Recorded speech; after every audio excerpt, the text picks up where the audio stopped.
long before the pyramids of Egypt, before the first kings ruled Mesopotamia, before the Bible recorded the story of Adam and Eve.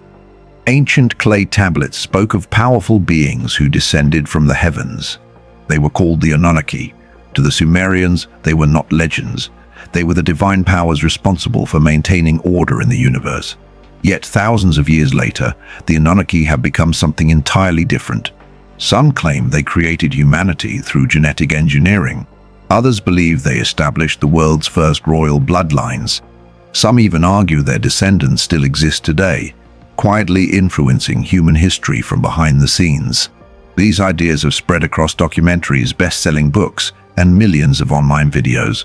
But there's one important question that rarely gets asked. What do the oldest Sumerian tablets actually say? Because once you separate the original texts from modern speculation, the real story becomes far more fascinating. Who were the Anunnaki? The earliest references to the Anunnaki appear in the religious literature of ancient Sumer, one of the world's first civilizations. More than 4,000 years ago, Sumerian priests recorded myths on clay tablets using cuneiform, one of humanity's earliest writing systems. In these texts, the Anunnaki are not described as a single family, nor are they presented as one race ruling Earth. Instead, they form a group of high-ranking divine beings connected to the heavenly assembly. Their name is commonly understood to mean something like those of princely seed or offspring of An, and was regarded as the supreme sky god, the distant ruler of the heavens.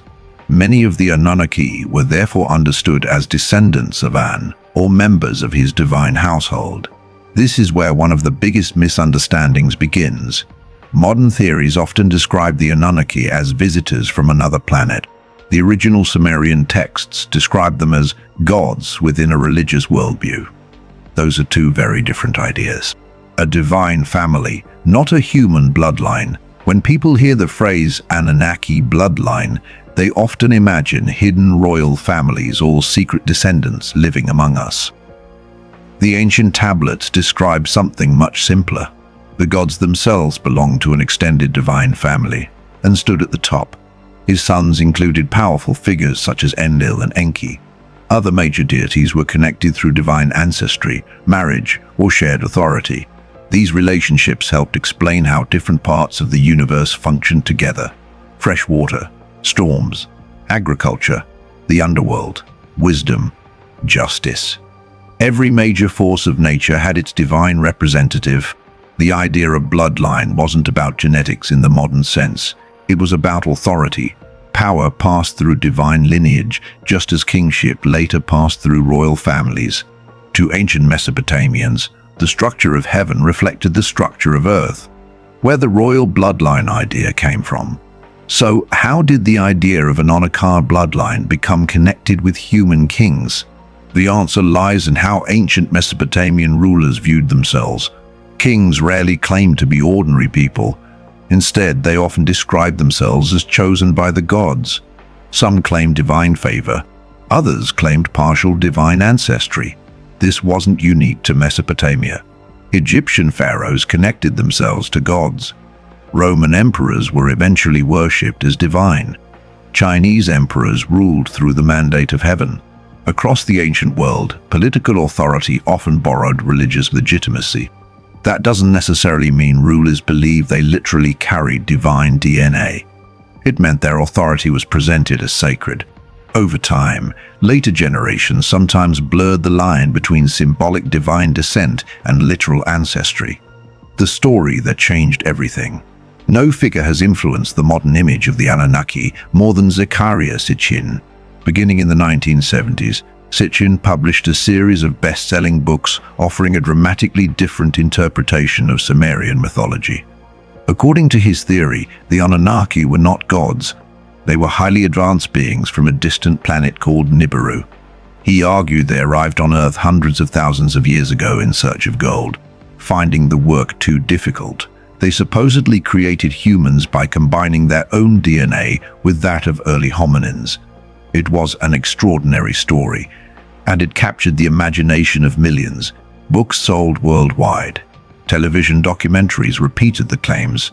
The The Anunnaki became central figures in modern ancient astronaut theories, but among professional Assyriologists, the scholars who specialize in translating cuneiform tablets, Sitchin's conclusions have been widely rejected. Researchers argue that his translations often differ significantly from the accepted meanings of the original Sumerian texts. In other words, the famous Anunnaki story known by millions today is largely a modern interpretation rather than one found in the ancient tablets themselves. What the tablets actually describe. The authentic Mesopotamian texts paint a very different picture.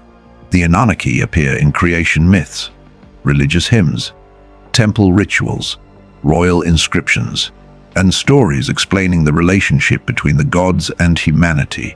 Sometimes they gather in divine assemblies, sometimes they judge the dead, sometimes they assign responsibilities to other deities.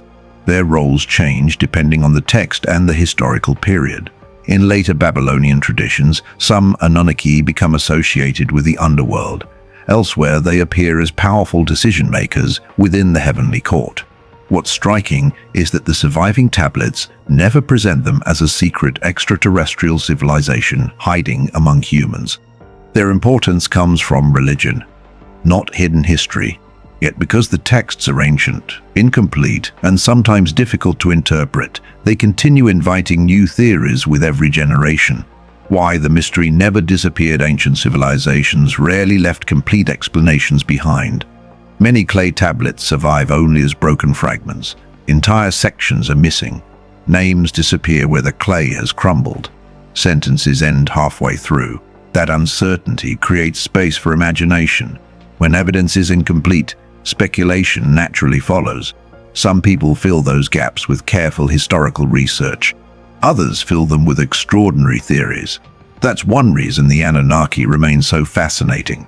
We possess enough evidence to know they were central figures in Mesopotamian religion, but not enough to answer every question about how ancient people understood them.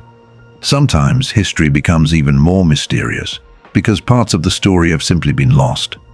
Did ancient kings believe they shared divine blood?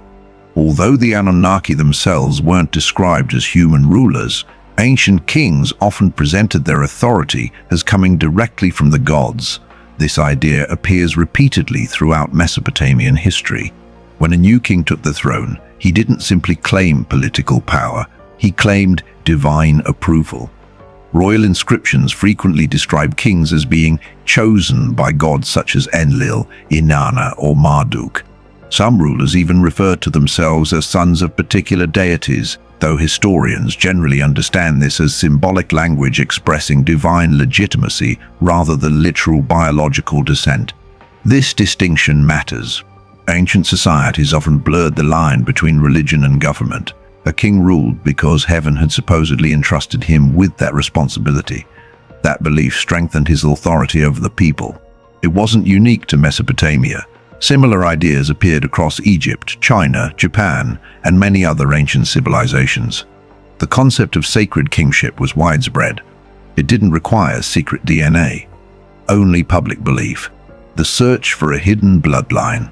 In recent decades, the phrase Anunnaki bloodline has taken on an entirely new meaning.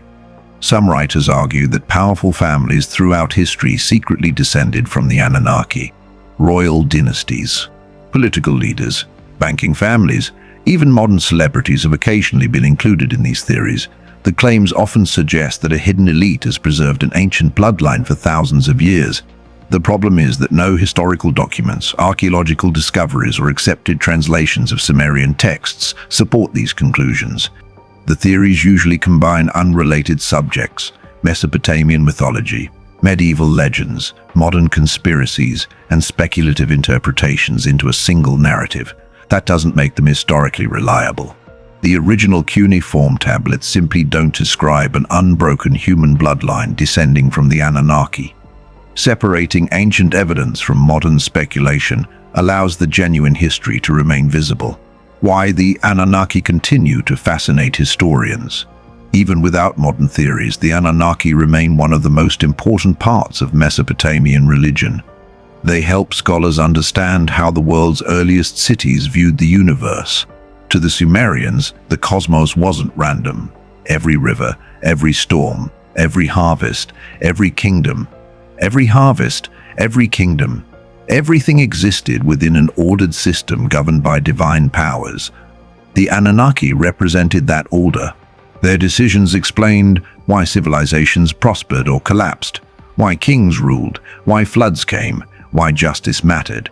Studying these texts isn't about proving ancient myths true or false. It's about understanding how one of humanity's earliest civilizations explained existence itself. And in many ways, those questions haven't changed. People still ask where authority comes from, why suffering exists, and whether humanity has a purpose beyond survival. The Sumerians answered those questions through the stories of the Anunnaki. The difference between mythology and history. One of the easiest mistakes to make is assuming mythology has no historical value. It certainly does, not because every story describes literal events, but because every story reveals something about the people who told it. The Anunnaki teach us how the Sumerians understood leadership, justice, creation, nature, and humanity's relationship with the divine. Those ideas shaped Mesopotamian civilization for thousands of years. At the same time, historians distinguish mythology from archaeology. Clay tablets tell us what ancient people believed. Archaeological discoveries tell us what physical evidence survives. The two sometimes support each other. Sometimes they don't.